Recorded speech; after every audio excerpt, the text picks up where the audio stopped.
Alors nous, chez Noriap, on a rêvé d'une émission qui ne parlerait pas uniquement de ce qui ne va pas, mais qui parlerait de toutes les solutions que nous mettons en œuvre pour opérer le virage attendu, pour répondre aux attentes du consommateur et pour avancer. Et cette émission, plutôt que la rêver, on a décidé de la faire.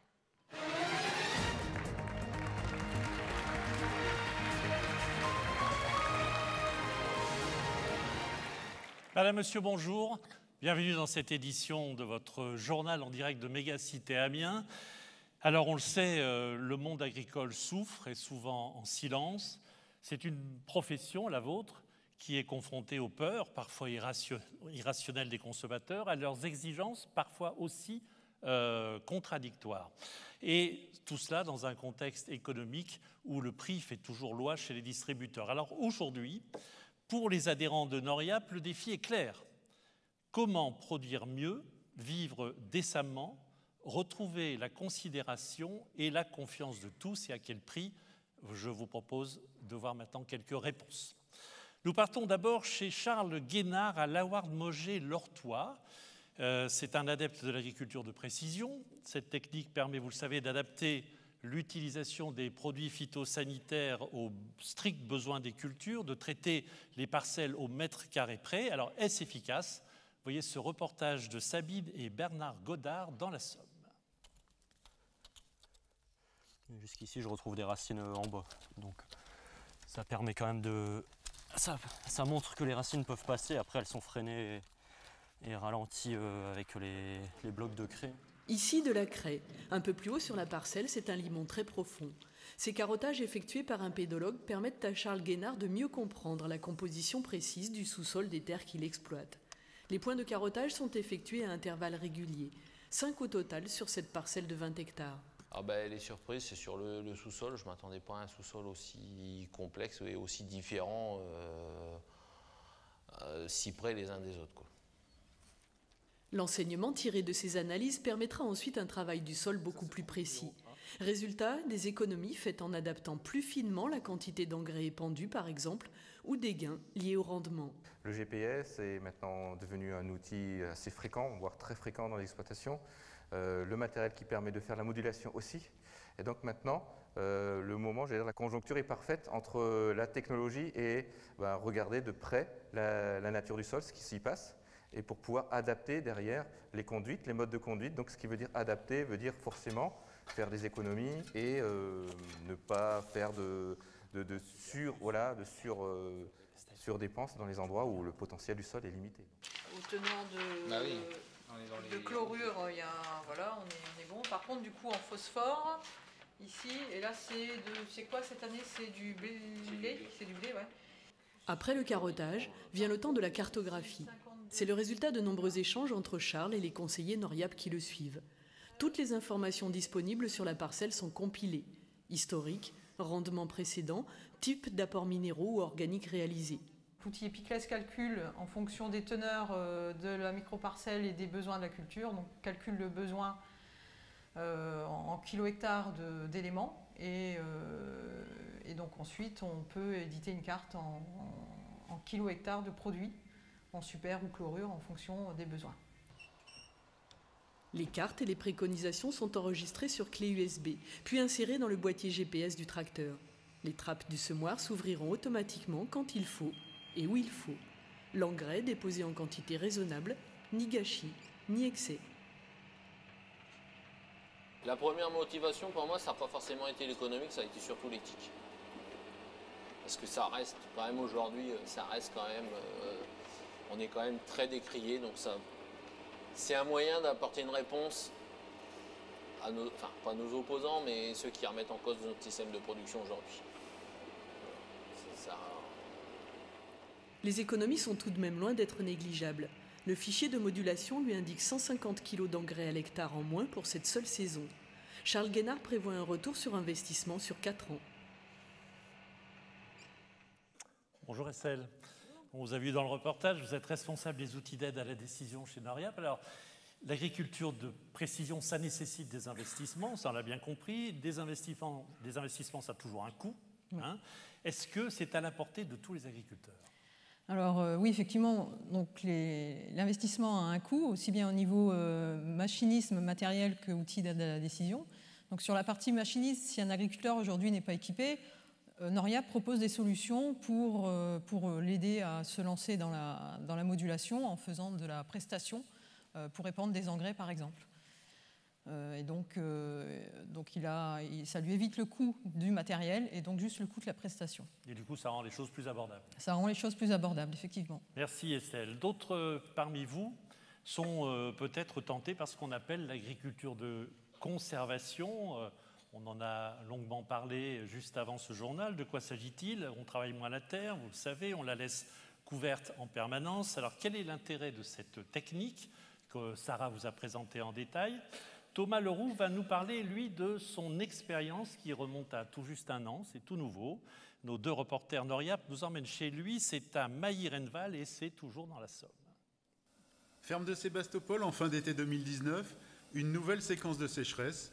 Pénalisantes, elles sont désormais plus fréquentes. Cette parcelle-là n'a été ni labourée ni déchaumée, aucun travail mécanique depuis la récolte. Thomas Leroux y implante un semis direct. En évitant ainsi de retourner la terre en profondeur, comme pour le non-labour, il limitera la germination des adventices. Et le fait de ne pas bouger la terre aussi, on ne la sèche pas. On voit très bien que le lit de semence, il a plus 20 mm vendredi, samedi. Il est encore très frais.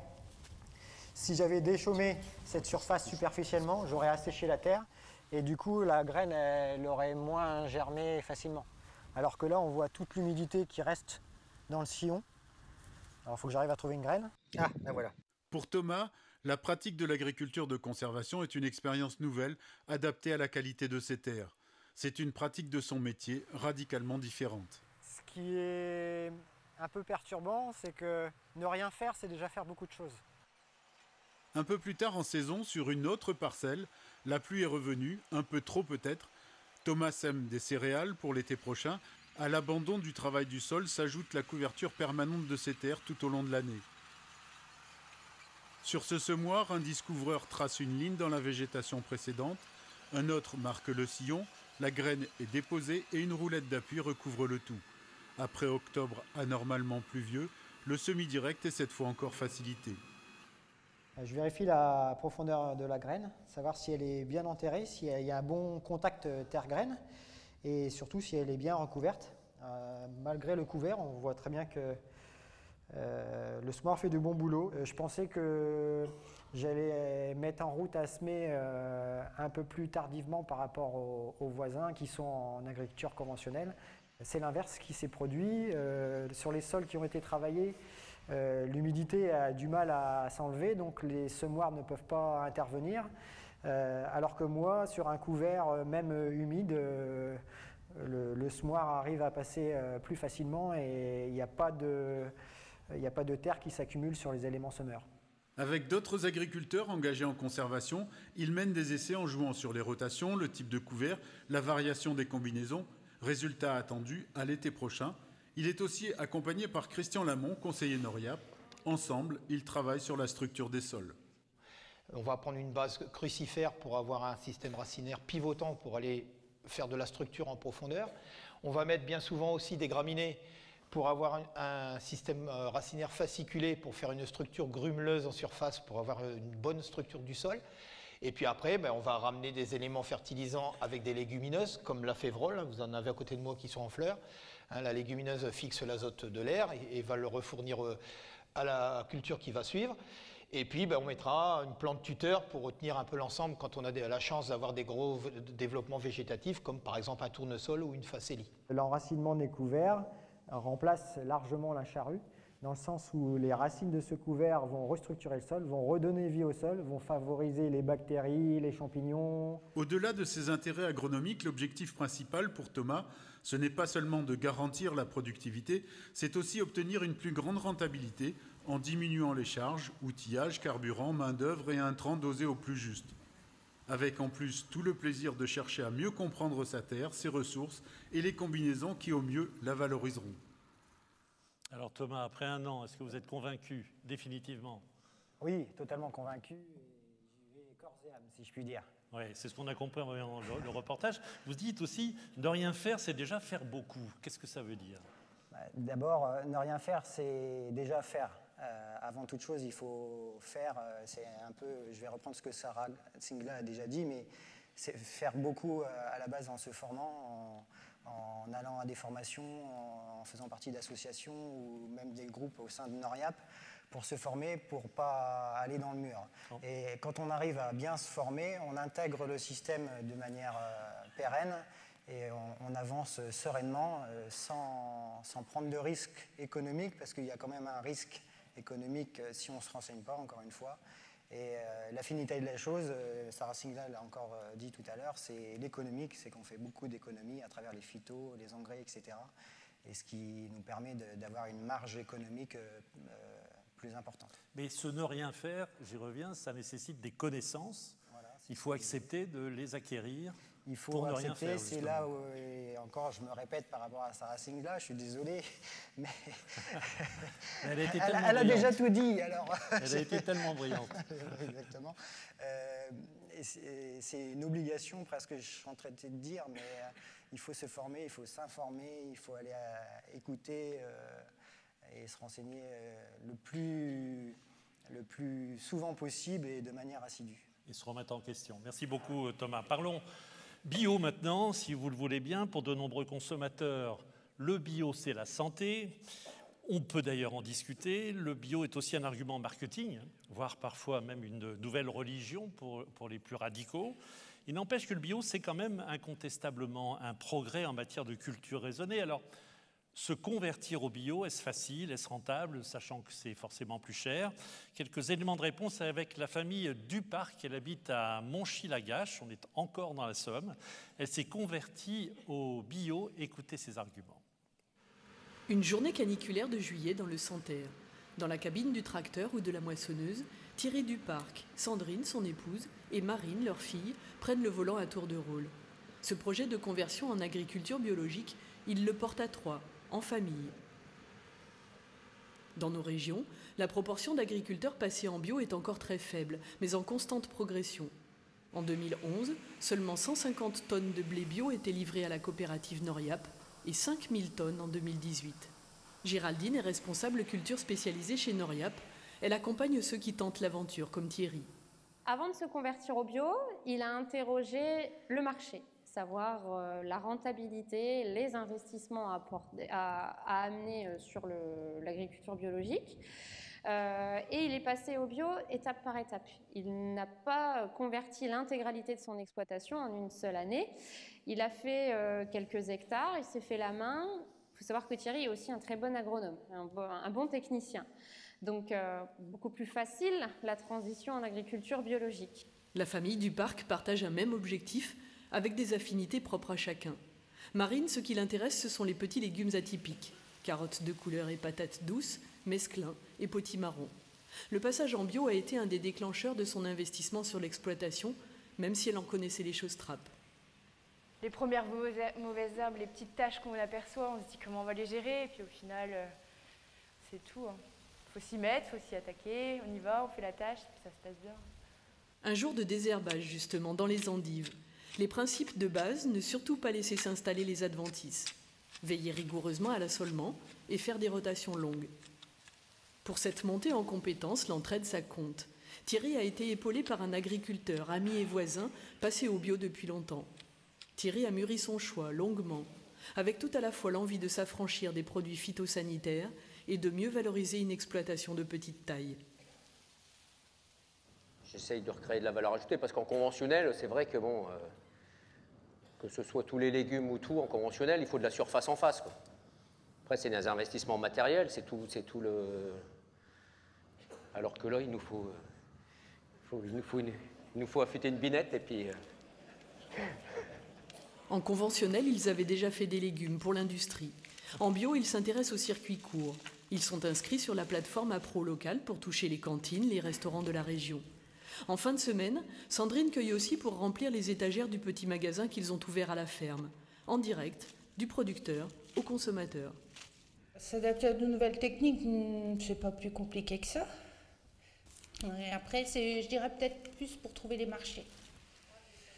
Parce que même en circuit court, là, bon, le magasin, c'est pas... il n'y a pas encore énormément de monde qui veulent faire quand même pas mal de kilomètres pour venir chercher des produits bio. Des difficultés, des recherches qu'ils avaient anticipées, mais aucun regret. Ils aiment voir ainsi leurs légumes beaux et sains passer sans délai du champ à l'assiette. Et ils savent que leur choix répond à une attente sociétale forte pour un système économique en pleine expansion. Géraldine Poiret qui nous a rejoint sur ce plateau. Alors Géraldine, le bio, c'est beaucoup de temps, on l'a vu, c'est beaucoup de main-d'œuvre. Alors est-ce que c'est réservé, comme on peut le penser après ce reportage, aux circuits courts et aux petites surfaces? Alors vous avez raison, effectivement, l'agriculture biologique, c'est beaucoup de temps, beaucoup de main-d'œuvre, beaucoup d'organisation. Chaque système est différent.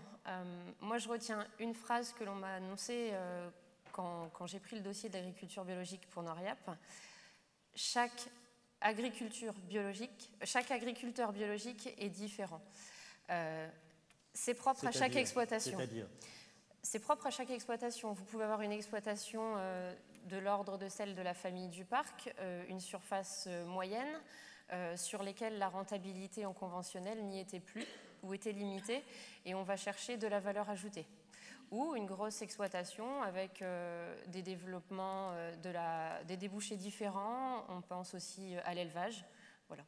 Tout système est différent. Que fait Noriap pour développer la filière bio ?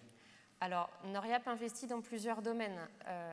Investit dans le matériel, en faisant des conversions de silos, en faisant des conversions de plateformes pour réceptionner les céréales de nos adhérents.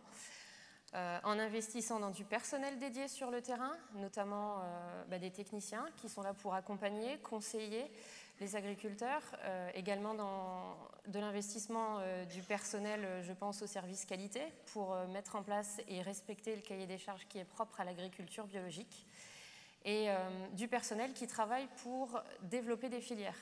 On en a parlé ce matin. On va proposer aux agriculteurs bio, pour se diversifier, des contrats de semences notamment, des débouchés, pourquoi pas sur le légume demain, des débouchés au travers du chanvre également. Et ce que je tiens à souligner, c'est que Noriap est un groupe coopératif au service de ses adhérents et de toutes les agricultures. Donc on a l'agriculture raisonnée, l'agriculture de conservation, l'agriculture biologique, et il faut que l'on arrive à imbriquer tous ces systèmes agricoles et en tirer du positif. Merci beaucoup Géraldine. La guerre est-elle déclarée entre le pot de terre et le pot de miel, entre l'agriculteur et l'apiculteur? C'est de toute évidence un faux débat, puisque chacun a besoin de l'autre et que la biodiversité n'est pas seulement une invention d'écologistes, mais un bien commun pour l'avenir. On reste une dernière fois dans la Somme, à Fresnoy-au-Val, où Sabine et Bernard Godard ont interrogé Gauthier Poiret, agriculteur, et Nicolas Suc, apiculteur. À Aufigny, nous nous frayons un chemin dans les pas de Nicolas Suc. Nicolas est salarié de la coopérative Noriap, mais il a aussi une passion toute personnelle pour l'apiculture. Il a conforté son intérêt par une solide formation et il s'occupe désormais du rucher de la coopérative. À intervalles réguliers, il visite les ruches, vérifie l'état du couvain, les provisions qu'elles ont stockées et l'état de floraison du paysage environnant. Avec dans l'idée que quand les abeilles domestiques sont bien dans leur milieu, c'est bon signe pour toute la biodiversité. On parle de la disparition des abeilles, ce n'est pas la disparition uniquement des abeilles domestiques qui sont en ruche, c'est aussi les autres abeilles, et même plus les autres abeilles, les abeilles sauvages, les abeilles charpentières, les abeilles solitaires. Et c'est surtout celles-là qu'on ne s'en aperçoit pas forcément parce qu'on ne travaille pas avec, mais c'est essentiel à la pollinisation de toutes les cultures. Pour le colza, des chercheurs de l'INRA et du CNRS ont démontré une augmentation de la marge brute de 15% en moyenne sur les parcelles visitées par une abondance maximale de pollinisateurs. En fin d'été, nous suivons Nicolas pour une visite de contrôle des ruches Noriap en bordure d'une parcelle de tournesol. Ces ruches-là sont toutes équipées de pesons qui permettent de suivre à distance le poids de la colonie et par conséquent la bonne santé de la ruche, ou bien de savoir quand elles sont toutes rentrées pour que l'agriculteur puisse adapter les horaires de traitement de sa culture. Visite rassurante, la reine est là, elle se porte bien. Ces tournesols ont été plantés pour alimenter un méthaniseur. Le principal problème, après les floraisons d'été, il n'y a plus grand-chose à manger. Donc là, c'est l'occasion de leur donner autre chose à manger à cette époque-ci. C'est bien pour elles, ça leur fait de la réserve et avec du pollen, et ça incite aussi la reine à reprendre pour avoir des abeilles d'hiver. Gauthier est agriculteur à Fresnoy-Oval. Il y a quelques mois, Nicolas est venu l'aider à installer des ruches en lisière de ses parcelles cultivées. Bilan de l'expérience en fin de saison, les abeilles se portent bien, Gauthier aussi. Je cultive autour je faisais vraiment attention en disant il faut que je fasse attention aux abeilles, de ne pas trop les déranger. Et puis finalement je me suis dit c'est pas la solution, il faut que je continue à travailler de la façon que je fais habituellement et on verra le comportement qu'ils auront. J'ai continué ma culture de la façon la plus classique possible et il s'avère que ça n'a pas dérangé les abeilles. Donc ça m'a conforté dans l'idée qu'on pouvait bien associer les deux types de production. Quelques principes de base pour allier agriculture et apiculture: ne pas épandre de produits phytosanitaires un jour de grand vent, respecter les horaires d'application pour traiter quand les abeilles sont rentrées à la ruche et choisir des couverts ou des jachères contenant des plantes mellifères, facélie, tournesol ou trèfle, particulièrement appréciés des pollinisateurs. Bienvenue Nicolas. On vous a vu à la belle saison là. Oui. Ça a un petit peu changé la météo. Ah, oui, oui. Bon. Est-ce que les ruches noriapes vont bien? Pour l'instant, elles sont ce qu'on appelle en hivernage. Donc elles ne sortent plus. L'essentiel pour elles, c'est d'avoir eu assez de réserves avant l'hiver pour qu'elles puissent être en pleine forme à la sortie au mois de février-mars. Alors vous qui êtes aussi un technicien chez Noriap, est-ce que ces ruches que vous implantez chez les agriculteurs qu'ils souhaitent, ça représente un enjeu? Oui, c'est un enjeu sous plusieurs formes. Ça peut être un enjeu économique pour l'agriculteur. Il est dit dans le reportage, sur le colza, en fonction du nombre de ruches, on peut arriver à un rendement bien supérieur. Bon, la météo y joue aussi. S'il y a une mauvaise météo, les abeilles vont aller moins butiner et au final, il y aura moins le rendement ne sera pas amélioré, mais dans une saison normale, ça va considérablement augmenter. Est-ce que, comme le disent les médias, les abeilles risquent de disparaître un jour? Alors elles diminuent, c'est vrai, elles diminuent, mais on peut réagir, il n'est pas trop tard. Voilà, c'est à l'échelle de tout le monde, hein, du privé, du professionnel, l'agriculteur, le jardinier, tout le monde peut faire quelque chose en semant notamment des fleurs qui vont les nourrir tout au long de l'année. Les grandes cultures, c'est bien, ça fait de la production de miel, ça aide, les abeilles aident les agriculteurs à avoir des meilleurs rendements. Mais il faut aussi que les abeilles, on le voit dans le reportage, qu'elles aient à manger tout au long de l'année. On les voit placées dans les tournesols en culture à vocation énergétique qui fleurissent tard en saison. Et ça, c'est très bon pour elles et si elles s'en sortent. Il faut penser à nourrir les abeilles. Merci voilà. Nicolas. Avant de refermer ce journal, si nous semions de la graine d'agriculteur, elle pousse plutôt bien. On rencontre de plus en plus de jeunes, des jeunes hommes, des jeunes femmes que le métier de la terre passionne, et c'est bien. Ils reprennent souvent l'exploitation familiale avec des idées nouvelles, un savoir-faire aussi peut-être différent, en tout cas certaines notions du commerce, de la maîtrise des outils informatiques. Et c'est le cas de Baptiste Vincent, il est jeune agriculteur à Vatetot, sous Beaumont, c'est en Seine-Maritime, on a quitté la Somme. Les reporters Noriap ont voulu connaître ses motivations.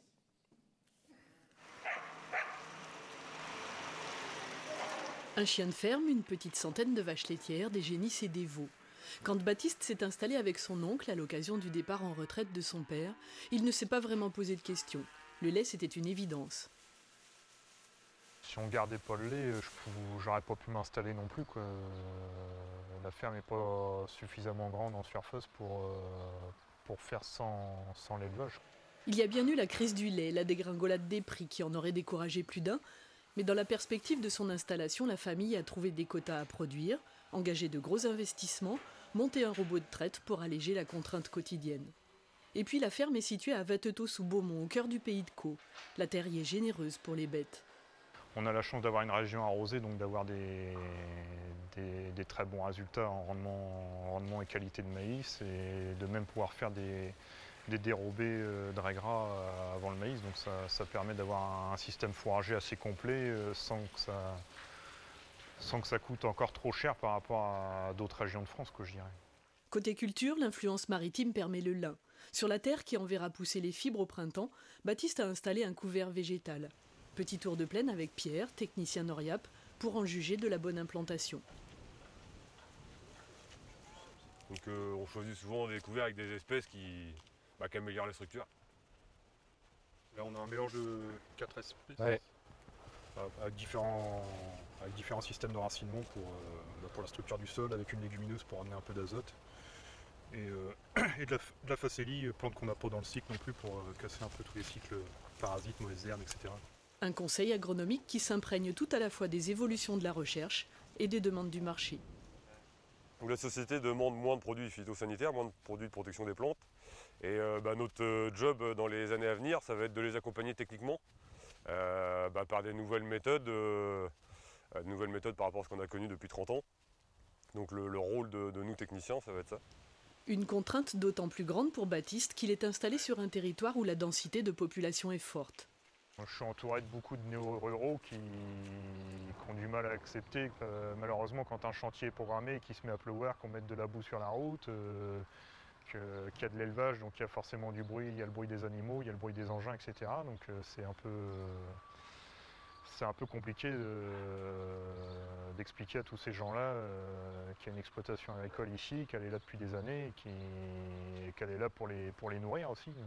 Mais ça, je crois que certains ont du mal à l'intégrer, ils voient juste leur petit confort à la campagne, les petits oiseaux, mais c'est pas que ça, quoi. Les générations se suivent, les défis s'additionnent.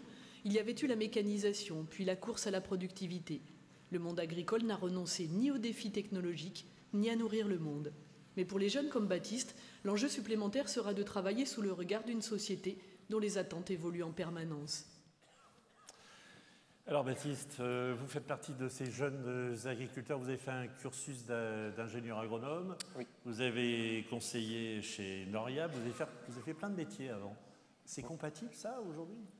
Oui, je pense que ça a permis d'enrichir mon panel de connaissances et de compétences avant de reprendre l'exploitation. Aujourd'hui, on a besoin de connaissances pour exercer le métier d'agriculteur, ou alors on peut se contenter de faire comme papa et grand-papa éventuellement. On peut, mais on voit que les attentes de la société évoluent, le climat évolue, donc il faut être pareil par rapport à tout ça. Donc avoir un parcours comme le mien, je pense que c'est un plus, quoi. Alors de toutes les méthodes qu'on a montrées dans ce journal, dans cette édition spéciale, il y en a une qui vous attire plus particulièrement ? La conservation, le bio, enfin tout ce qu'on a développé. Je pense qu'il n'y a rien à acheter. Ne jetons rien. Ne jetons rien. Il y a du bon dans toutes les techniques, quoi. Est-ce qu'il y en a une qui vous séduit plus particulièrement ? Qu'est-ce que vous faites, vous ? Les couverts végétaux, ça fait. On a toujours travaillé ça sur l'exploitation familiale et on continue à le travailler pour. Pas partout peut-être, sur certaines on le faisait principalement avant les maïs. Maintenant, aujourd'hui, on le fait avant toutes les cultures de printemps avec différentes plantes pour les différentes cultures qu'il y a derrière. Vous avez repris l'exploitation familiale ou pas, vous ? Oui. Ouais. Et alors, la réaction des parents, c'est quoi ? Ils sont plutôt contents. Tes méthodes, on n'y croit pas ou... Non, moi je suis plutôt dans la... Oui, ils me laissent faire. Je suis plutôt dans la... De toute façon, pour le moment, je suis plutôt dans la continuité de ce qui se faisait il y a 3 ans en amenant petite touche par petite touche mes connaissances. Voilà. Vos connaissances. Merci beaucoup, Baptiste, jeune agriculteur. Alors, vous savez, la femme que vous allez voir maintenant, elle connaît bien vos problèmes et vos soucis, puisque c'est elle qui fait la pluie et le beau temps sur TF1. Tout de suite, la météo d'Evelyne Delia.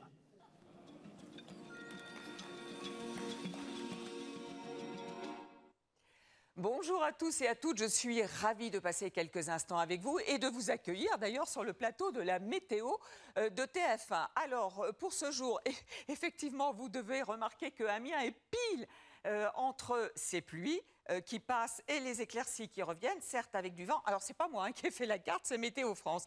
Mais c'est vrai que la météo est tellement importante dans votre métier, ça joue un rôle primordial, essentiel, notamment pour les récoltes, les cultures, et avec parfois des moments extrêmement difficiles, comme ceux que vous avez vécu d'ailleurs cet été, canicule, sécheresse sur les régions du Nord et notamment sur les Hauts-de-France. Alors il est vrai qu'avec ces changements climatiques, eh bien, il faut s'adapter, surtout dans vos métiers, à ces événements météorologiques parfois violents et parfois de plus en plus présents au fil des années. En tout cas, bon, la pluie c'est bien pour les récoltes, pour le sol et pour les nappes phréatiques, on va dire ça en ce moment, puisqu'on a tout de même pas mal de pluie. Et puis j'en profite pour vous souhaiter à tous de très très belles fêtes de fin d'année et une bonne journée, ainsi qu'à l'ami Jacques Legros, qui passe une partie de cette journée avec vous. Très bonne journée à tous.